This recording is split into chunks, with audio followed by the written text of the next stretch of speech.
Bonjour Patricia, donc vous êtes Patricia Provost, référente de parcours à l'équipe relais handicap rare de Nouvelle-Aquitaine et plus particulièrement sur le site de Poitiers. Patricia, est-ce que vous pouvez vous présenter brièvement et également peut-être nous dire plus particulièrement, vous en tant que professionnelle et dans votre rôle de référente de parcours, comment vous êtes saisie de l'utilisation de ce document complémentaire et concrètement, qu'est-ce qu'il apporte, quel effet a-t-il eu sur l'accompagnement ? Oui, bonjour. Donc tout d'abord, je suis Patricia Provost, référente parcours à l'équipe relais handicap rare Nouvelle-Aquitaine, effectivement sur le site de Poitiers-Biard. Donc dans le cadre de mes missions au sein de l'ERHR, moi je vais vous parler de mon expérience très concrète concernant le formulaire complémentaire de transmission d'informations à la MDPH. Je vais vous expliquer un petit peu avec qui je l'utilise, quand et de quelle manière je le propose, quelle est la plus-value pour les personnes en situation de handicap. Et je vous dirai un mot sur la transmission de ce document aux différents partenaires de proximité. Donc, afin d'illustrer un petit peu mon intervention, j'ai repris plusieurs exemples de ma pratique. Voilà.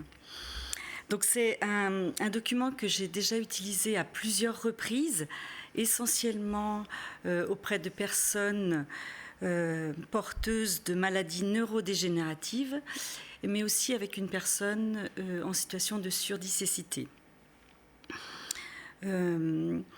Mais n'empêche que si on en voit un intérêt, il peut vraiment être utilisé auprès de personnes avec d'autres maladies rares ou handicaps rares.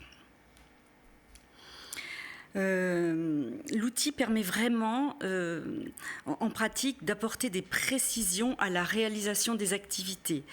Ce qui me paraît important, c'est vraiment de décrire avec précision les difficultés de la personne qu'elle rencontre dans son quotidien.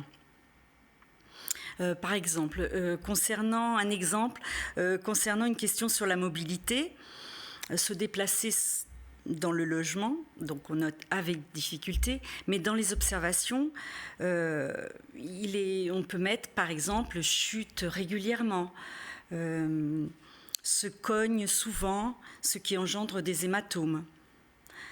Un autre exemple concernant la question sur l'orientation du temps,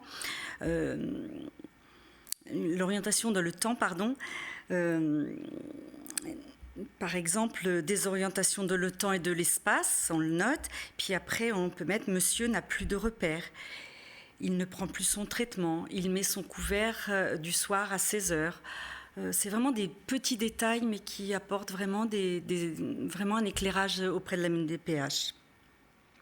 Moi, je ne le propose pas en systématique dans mes accompagnements, mais parfois, suite à une évaluation à domicile, je peux m'apercevoir que la personne n'a pas apporté tous ces petits détails-là et elle n'a pas donné suffisamment d'informations sur sa situation de handicap. Et ce document peut vraiment alors ajouter au dossier c'est vraiment un appui à la demande. Je peux le proposer également lorsque les personnes ont eu un refus auprès de la MDPH suite à une demande d'aide ou de compensation.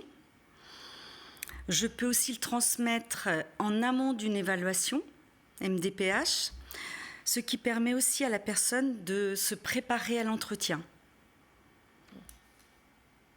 Il peut m'arriver de l'utiliser 2 fois pour la même personne suite à l'évolution de la maladie qui met en évidence d'autres besoins de compensation, d'aide.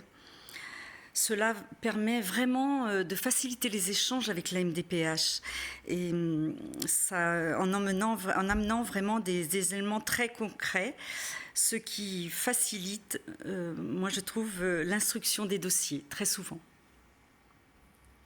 Justement, sur la facilitation de l'instruction, pour les retours que vous avez eus, que les personnes ont pu avoir de la part des MDPH, en termes de droits, est-ce qu'elles ont pu être, est-ce que ça a pu être pris en compte, ces conséquences, Oui. Et donc du coup, elles ont pu obtenir Oui. une compensation adéquate à leurs besoins? Oui, tout à fait. On travaille avec 4 départements de l'Ex-Poitou-Charentes et c'est vrai que on est repéré auprès des MDPH maintenant, ce qui permet vraiment des situations complexes à domicile, urgentes, que le dossier soit traité assez vite et c'est vraiment une plus-value pour les personnes, oui. Merci Patricia. Et comment vous l'utilisez avec les personnes? Quelle est la plus-value que vous avez pu observer? Comment est-ce qu'il est transmis ensuite aux personnes et à la MDPH? Donc j'essaie de m'adapter à la situation de la personne et de son environnement.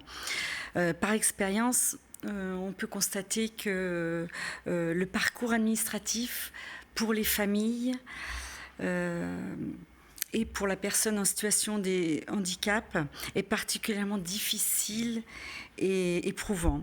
C'est pour cette raison que je prends le temps d'expliquer le document et je propose de le remplir avec la personne, si elle le souhaite, dans la mesure du possible. Il m'est arrivé de la remplir avec la personne, mais aussi avec ses proches, avec son tuteur, son représentant légal, mais aussi avec des aides à domicile qui sont vraiment au quotidien chaque jour et qui connaissent bien la personne. Donc on le remplit ensemble en fait. C'est un document qui est long à remplir, donc moi je sélectionne les items liés à la répercussion de la maladie. Et je questionne de manière très très concrète les activités où la personne a besoin d'aide. Alors la plus-value, cela peut permettre à une personne de rester plus longtemps à domicile. Et c'est vraiment important. Un autre exemple concernant l'activité, l'entretien personnel, l'importance d'avoir de l'aide durant les repas. Par exemple, la personne, elle oublie de manger carrément, ou alors elle fait régulièrement des fausses routes. Donc ça motive vraiment le fait qu'elle ait besoin d'aide à domicile.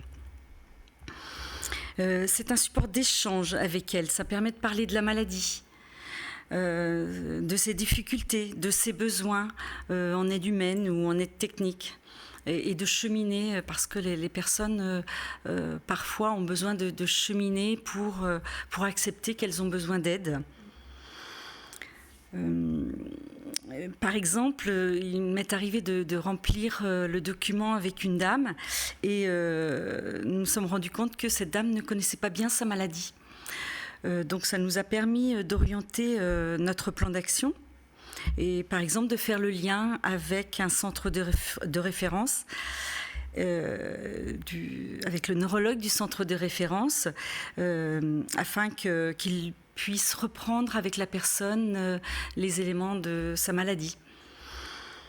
Alors la transmission du document, donc c'est une des spécificités de l'équipe Relais Handicap Rare sur le site de Poitiers et le travail en partenariat avec les équipes mobiles Handicap Rare déployées sur nos 4 départements de l'Ex-Poitou-Charentes. Nous avons transmis ce document aux coordinatrices des équipes mobiles et maintenant plusieurs s'en saisissent vraiment et l'utilisent très régulièrement. Dans le cadre de notre coopération aussi avec d'autres services comme les SAVS, les DAC, nous avons été amenés à transmettre ce document à plusieurs reprises. Merci pour votre attention. Merci beaucoup, Madame Provost, pour ce témoignage précieux et ce regard particulier. Vous vous rappelez qu'il est aussi important de l'utiliser sur un temps long et qui peut être utile pour venir, au fur et à mesure, du coup, mieux regarder les conséquences et les comprendre en même temps avec l'entourage, la personne en situation de handicap, etc.